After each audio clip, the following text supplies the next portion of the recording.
o'z talablari bor. Oson bo'lmaydi, bilamiz. Kolumbiya bugun Janubiy Amerikaning eng top jamoalaridan biri. Braziliya va Argentina bilan tengma-teng kurashayotgan terma jamoa. FIFA reytingida yuqori 10likka da'vogar terma jamoa. Mana shunday raqib bilan boshlaymiz. Mayli, shunga intildik. Kuchlilar qatorida bo'lishni xohladik. Mana yetib keldik shu bosqichga ham. Yangi qoidalar bo'yicha FIFA yaxshi qoida joriy etdi. Qaydnomada bo'lgan barcha futbolchilar saf tortishadi maydonda va o'z madhiyalarini tinglashadi.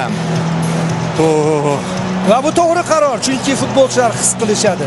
Zaxirada o'tirib o'ynamay ketadigan futbolchilar ham bo'ladi ba'zan, lekin ular his qilishadi. Mana shu mundialning ilk o'yinida men madhiya ostida turgandim degan ma'no.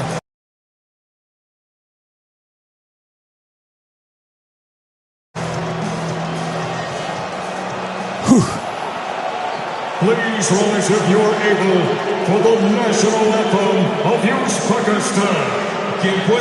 Birinchi bo'lib O'zbekiston Respublikasi davlat madhiyasi yangraydi. Birgalikda tinglaymiz va kuylaymiz.